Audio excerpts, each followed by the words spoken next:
We're here with Terry Shell from Heavy Hitch. Terry's going to show us around. You've got a lot of stuff to show us here. This is where it's really made, right? Yep, this is where everything is made, right here in this facility. Yep. Let's get started. So yeah, I guess here's where we bring in all of our steel. We usually bring it in kind of right away, and we just have guys cutting all day long and cut it up right away and take it over to our stuff. That's what's kind of nice about having the set sizes all the time, and you know what we're looking for. So I mean, it really doesn't seem like that many different styles of steel that you need to get. Nope, it isn't right now. Pretty basic, common stuff, everyday stuff. And where does the steel come from? McNelia steel, so it's made in USA. Oh, it's U.S. steel. Yep, all of our stuff is stamped USA. And it's kind of fun because in some of our hitches, you can see it right in the square tubing. This piece here, this is this looks like a hitch bracket itself, a heavy hitch bracket itself, right? Yep, that's an HH1. So this would be the standard duty. Yep, standard duty. Right? Yep. The 3-point links would go here. Yep. And the 2-inch receiver goes in here. Yep. And then your third link up here. Okay. Now, the difference between the standard duty and the what do you call it, the heavy duty or super duty? Yep. Is this the thickness here, right? Yep. What is the thickness on this That's one? That's 1/8 inch. 1/8 inch, and the super duty is 1/4? Yep. And then the Cat 2 is 1/4. The standard duty is the only one that is the 1/8 inch, right? All of your other hitches, the offset hitch, all the others are 1/4 inch. Correct. Yep. Okay. You use lots of different grades of steel. I'm not an expert on steel, but you probably are. Tell me about some of these different grades. I mean, I see this big plate here. It's like it says 1 1/4 inch thick. Yep. So AR 500. That must be really, really strong steel. Yep. So I do a lot of stuff cutting with my water jet and plasma cutter for other people. That's not Heavy Hitch product there, but AR 500 is the ammo resistant. That's what like a lot of your bulletproof vehicles and your military stuff is made out of. Okay. So yep. So that you cannot drill with a regular drill. Do you use most standard soft steel for most of the Heavy Hitch product, or? Most of it. I use AR for like the ripper, the combo shank that goes down to the ground. That's a harder steel. And then we do use the AR for our snowplow blades and everything. That's out of AR 400, 500. So I hear 400 and 450 and 500. What kind of differences are there in that? A little different hardness. I mean, the higher the number, the harder the steel is. So 400 is softer than 500. Why would I want 500 or 400 or? Our blades will last 3 to 4 times longer than your standard, just this A36 soft steel. That's what a lot of the manufacturers put on there, is just standard, and ours lasts a lot longer. Okay, so you're using for the wear bars. The wear bars. Yep. Okay. Okay, where are we going now? Okay, we'll go over to the water jet. I do some of the cutting on the water jet for Heavy Hitch. This here I can cut up to 6 inches of steel, 6 inch thick. Thick, 6 inch thick steel you can cut here. Yeah, you can go through it with sand and or garnet in water. These are our cart corners that we've been cutting out, so I cut them out here. We do a fair amount. The rippers come out of here as well for the combo shanks. Okay. We make them here ourselves. The standard one is just a box blade shank. We did an angle and put holes in it and all that. Okay, so you make the combo ripper here. The standard ripper, which you offer 2 different size rippers. Yep. The standard one is just a regular box blade shank. Okay. So over here we have our milling machine that we do a lot of our own milling in the square tubings and our flats and receiver tubes. We make all of our receiver tubes here. And this is running 8 to 10 hours a day, all day long. So when you say milling, what does it actually do? Drilling our holes. This is our 3-in-1. We'll put this in. That machine will cut this out on both sides for our receiver tube to fit through. This is a Cat 0. As far as like our rippers, you know, we'll drill the hole so you can pin it in for the ripper in the beginning stage. So for the ripper, you use a solid steel shank, not a tube. Nope. For strength, I assume. Yes, absolutely. Those rippers are tough. Yes, they are. And the more horsepower and everything, or if you know catch a rock or something like that, or a really big root, if your tractor starts slowing down, stop. These are tooth bars? Tooth bars, yep, with our holes in them.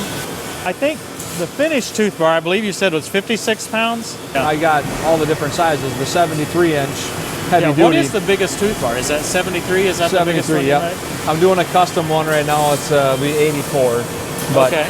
I got to figure that one out yet. I was going to ask you that. I mean, do you make custom sizes? Somebody comes along and they've Yes. got a different unit. Well, how do they contact you? How do they? Yep, just give me a call or send an email to info@Heavy Hitch or give us a call and we can work through and talk. I probably made 100 custom tooth bars this year, so.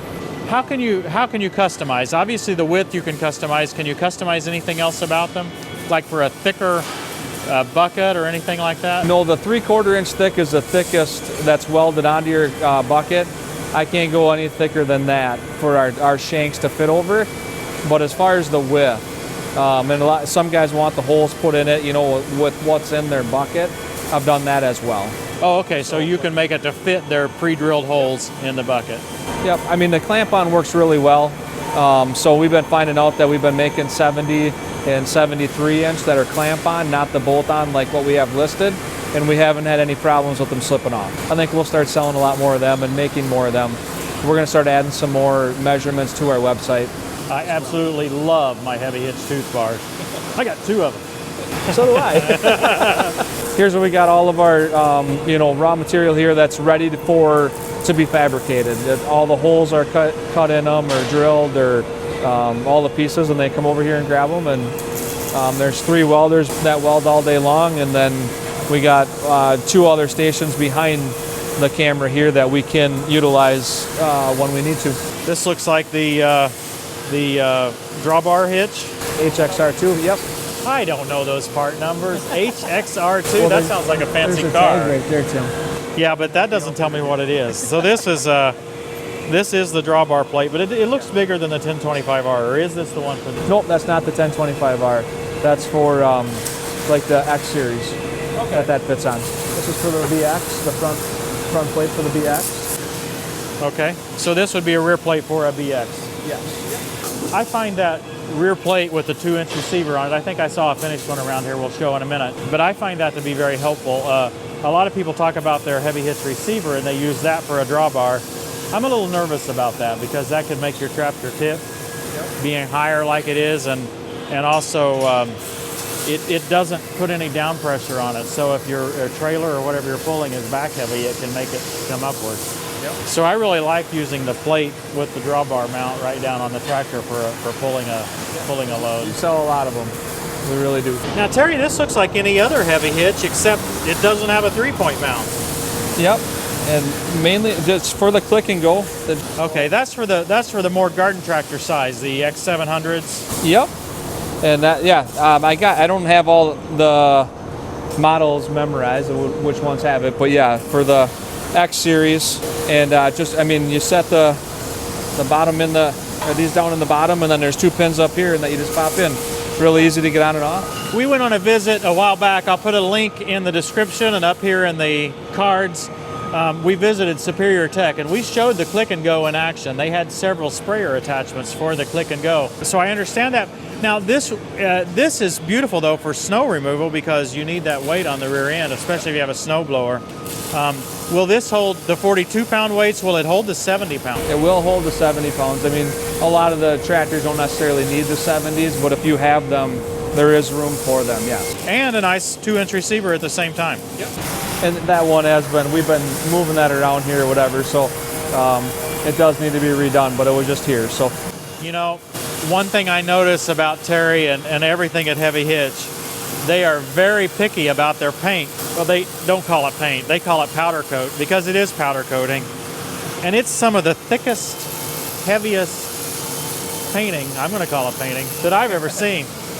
They go through a lot. You start, the weights and everything bouncing around and stuff, so we try to get the best finish we possibly can. Yeah, now obviously once you start using a product like this, it's gonna get scratched up a little bit. But, I mean, just the weights hanging on it, of course, is gonna... But I find that my Heavy Hitch products will retain their paint a lot longer than some of the other products we use. Good. That's what we thrive for. This is for those little Brindley plows and stuff, right? You sell a lot of these? Yes, we do. I have one, and I kept thinking I would talk my finance committee into getting one of those little Brindley plows. He needs one. Don't think about it. I don't have any attachments to try with it.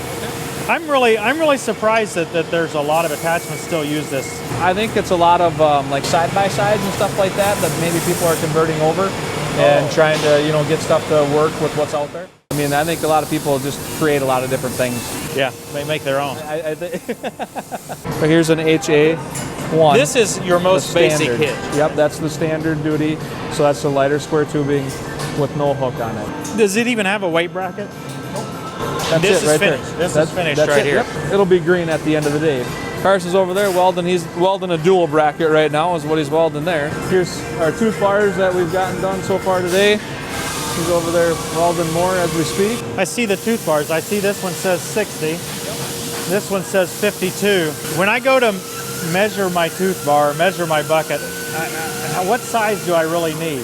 For my bucket, I believe there's a drop down that says a 53-inch bucket for my John Deere loader. I don't want a 53-inch tooth bar, so I'm confused a little bit. So what we did is we called it the 53-inch because that's what your bucket, the name of your bucket is. Okay. From Deere is 53. So it is actually 52 inches long. It's an inch narrower for it to fit inside your bucket. Is that way with every tooth bar? They're actually an inch shorter than the... Yep. Every tooth bar is an inch shorter. So the 58 heavy duty isn't, I guess, and 64 because those are more universal. 58 and 64, more universal. So this is Ben. This is guy. He makes tooth bars all day long. Hi Ben, Mr. Tooth Bar. So you're welding and you're grinding, and what size are you working on now, Ben? 72-inch heavy duty. 73 inch. I need one of those. So this one is a bolt-on.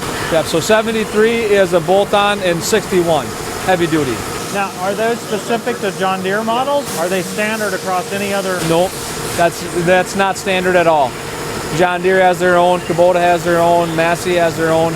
They all have different hole patterns. So another area where you can customize if a customer has a specific bucket, if they'll tell you where the holes are. Yep. But that's what I really like about our clamp down.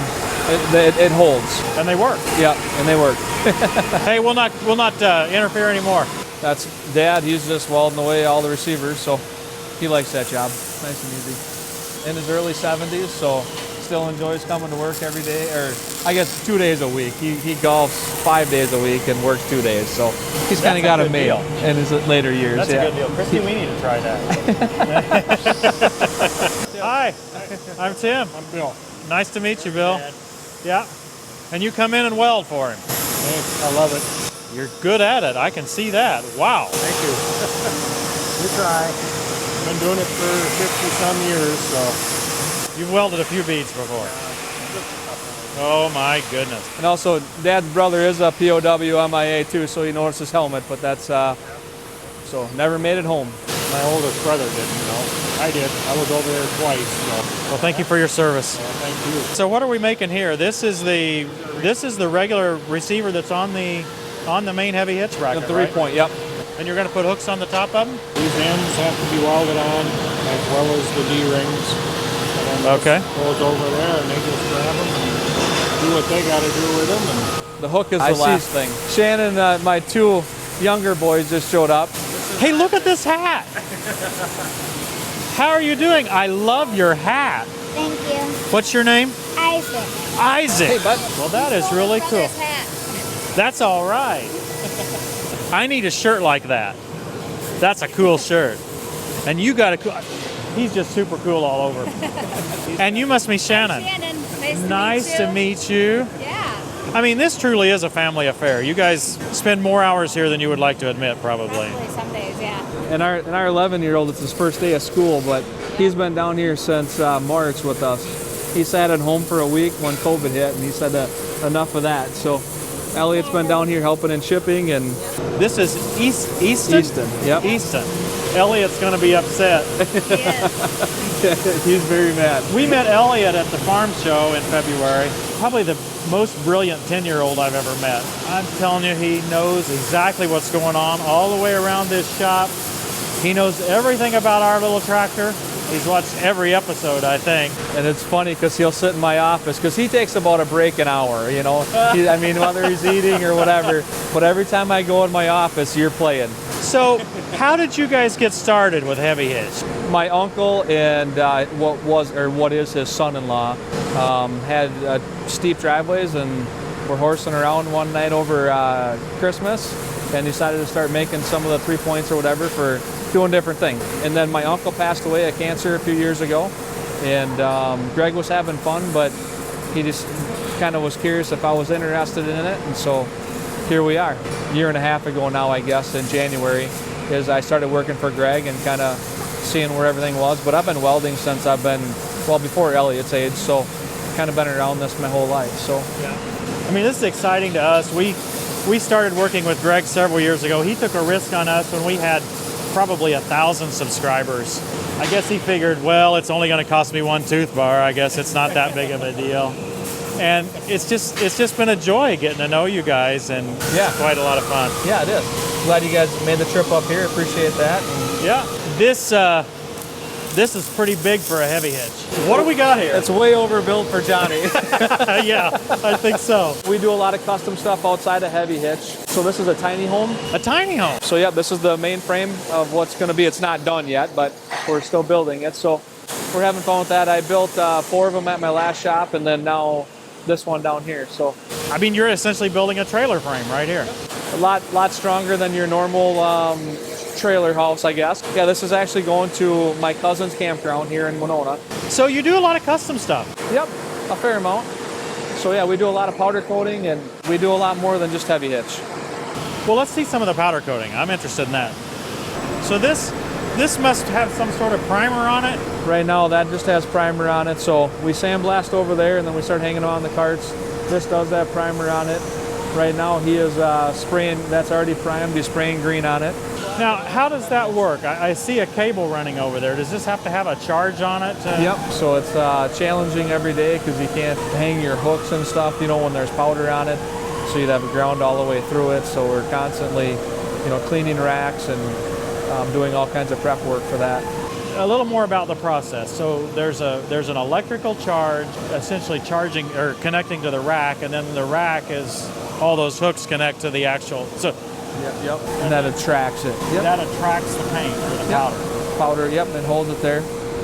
And then when you take that away, then just take it over and put it in the oven. And okay, so the devices we have on there, I see 2 offsets at the top, I believe, offset hitches. Yep. I see a fairly wide tooth bar back there. And I believe on each end on the bottom rack, I see the ripper shank. And then I see some front mount receivers. What do those fit? 1023, 1025, and 1026. Okay, they go right on the front bumper. Yep. Now, can you use those with the loader? Are the loaders stand safe in front of those? Yes. And then the middle one is a rear receiver hitch. Yep, the HHRP. There you go again. And then what he's spraying right now is the back blade mount or center. Now he's doing the tooth bar. Yep. I love the back blade.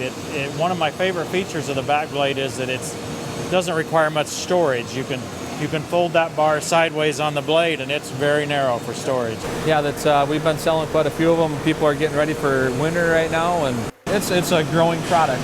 And we had talked about a couple more things to add on to that, so we'll be seeing some new products coming that way soon.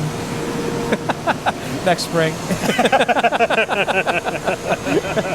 So then here's the oven that it goes into, for depending on what color and what we're doing and how much is in there, but 15 minutes to a half hour. Okay. So it's got to reach a certain temp for a certain period of time.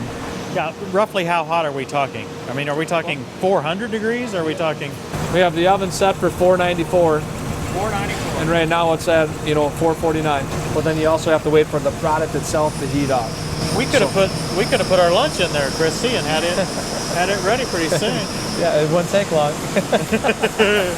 So then once it's done there, whatever comes over here to kind of cool off, and that's what these 2 racks are doing right now.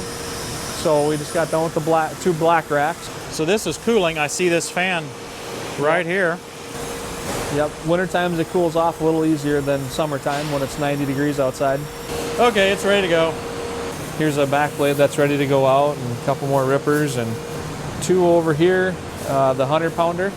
HH big. No, HH's 2 PW. Okay, so this is the combo ripper. And that's what we cut the out extra ourselves. long one. So it fits on here, and we'll not actually put it together. We don't want to scratch it up. Now, where should I put the bolts? The best is if you can put it on the top and bottom, the farthest away that you can. is best. Now, should I tighten those bolts down real tight? Nope, we actually switched over to lock nuts. So just get the lock nut set so it doesn't fall off, but you want the bolts to be loose. Because that's for the shear part of it. If you do hit something, it has room to move. And both bolts are grade 2. They're soft bolts. Yep, grade 2 soft bolts. So they're intended to be shear. Yes. If they run into difficulty. I mean, I've sheared one with Johnny, but I was trying to be pretty mean on it, trying to shear it. But that's the intent. So don't put grade 5 bolts in these. If you do shear one, make sure you use those grade 2s. And the further distant we get them, that's going to give us, that's going to work better. Now, likewise, I mean, if we're running this all the way down here and it's deepest, you're going to have a lot more leverage. That's a lot harder on the whole mechanism, right? So if you don't really need to go that deep, bring it up more. Correct, yes. This is just the shank part, right? Yep. So how can this be configured? So we send a tip along, which we actually have it on there, and you can leave this bolt on tip, put the shovel on top. You don't have to take that off. You can leave everything on. So just the bolt on tip is good for ripping. Yes. And then the shovel is basically a potato plow, I guess we might call it, right? For digging a wider trench. We have some videos showing that in action. Okay. Easy to use both ways. Yeah. This is a double hitch. For What'd you Cat call 2, it? HH2 DB. Okay, both of these are. What's this? He found the new product. So that is the new cart for the HH1 or HH2 PW, the 100-pound carts. Okay, hold on. So this is this is a bigger cart than we've got. This is a bigger cart, yes. And it'll hold my 100-pound weights on my Cat 2 bar. Yep. I like this. I've been needing one of these. He won't notice. Oh! Hey, Tim is sneaking out of here with the product. He's going out the back door. I'm afraid he caught me. So here's the wheels that we put on. So that's a 4x2 wheel. So with the swivel and the locks. Yeah. Because that's a lot of weight to be moving around without having a lock. What is the rated weight? Well, that'll accept up to 1,800 pounds. Though this is a huge improvement. But it'll still work on the Category 1 stuff too, right? I mean, it's not just for the 100-pound weights. Well, I do make a Category 1 and a Category 2 because if you have a quick hitch, you got to have the width right for your quick hitch to go on the side of the cart. Okay, this is a Category 2 one, but if you get a Category 1 hitch, you need a little bit narrower. Yeah. Because what we find is when we have the 8 70-pound weights on the back of our normal Category 1 offset or double bracket, it's a little bit tipsy on that cart. Yeah, and we did that, we can't go very wide just so it fits in between the quick hitch and stuff, and sometimes you get hung up in the drawbars and everything. That's why we got that cut out. So for your drawbar coming out of your tractor. So like if you have the HHRP, you can't really go that much bigger on our standard cart because then it's going to hit. Very nice. It's also got an additional brace here. Yep. This is built stronger. Very nice. I gotta have one of these, Christy. I know. So this is Doug and Dawn. These are the two guys. Look we even lay down on our product to try to get it out the door. When you're getting a couple more pieces in there, that's what you got to do. So that's a back blade that's going out. This is a 70-pound weight, right? Or 71, something like that? Yeah, 70 and 41s, I guess is how I sell them, but they all vary a little bit. Okay, now you don't make the weights here. Nope, we do not. We buy them. Okay, and those come from overseas. So that's really the only thing heavy hitch that's imported. It's just not practical for us to make weights. But my question is shipping. I mean, this seems like it'd be very expensive to ship. How do you solve the shipping problem? We go through Fastenal has a 3PL system that we're able to use. So I mean, right now the current rate is the most that we ship out is $210, and you can order 16 weights. You can order it doesn't. Under, I think, 2,500 pounds is that 210 or less. Now, if we're going to Wisconsin or, Iowa, something like that, it's anywhere from $60 to, $75. Yeah, I believe to central Indiana. We're in Minnesota, by the way. Right on the Minnesota-Wisconsin line, aren't we? Yep. I believe I got a whole pallet full of stuff from you guys one time. It was $100, and it had 16 of the 100-pound weights and some 70 pounds, too. I mean, it's just amazing shipping rate. So if you're considering weights, these will be cheaper than the Deere weights. Yeah. And even with the shipping, it's going to be able to beat the price. Most of the time, yes. Yeah, if you try to ship that through just your you know, one box at a time delivered to your door, it's going to be quite expensive. Right below your high expensive shipping, just you'll see custom quote for heavy order. Click on that. You'll pay for your product at that point. Okay. And then we send it to Fastenal, and they tell us how much it is and what location and what store it can go to. And then we'll reach back out to you and tell you what you're takes shipping. what, a day or so to, Yep. to find that? Yep. Okay. Usually that's the first thing we do in the morning, and usually mid-morning or late morning they get back to us. Okay. So usually within the next day. These are brackets for the front quick hitch on a 1025R. You sell these in a pair and you use them with your front weight bracket. Yep. I love that front weight bracket. If you have a front quick hitch for the snow plow or the snow blower, you'll already have these, right? Correct. But if you don't have the quick hitch and you still want that front weight bracket, you need these. And to my knowledge, you can no longer get them from Deere. You have to buy not just these brackets, but another portion of the quick hitch assembly that you might not need. So this is probably your only option. Reach out, we'll make them. We cut these out all day long, so we'll sell more, that's fine.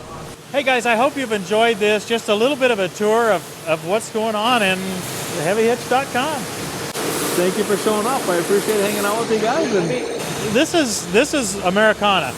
It's just great to see stuff really being made here in America and American workers doing it. It's awesome. we enjoy it. Thanks for showing us around. You bet. Thank you guys. Yeah, thank you guys for watching, and we'll see you next time on Tractor Time with Tim.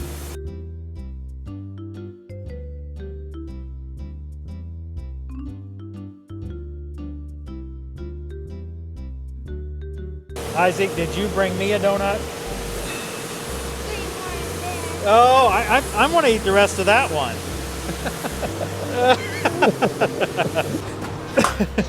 Oh, yeah, I just that's his scratched now. it up. He scratched it. That's Now his. it's a scratch and dent. I'll get a discount.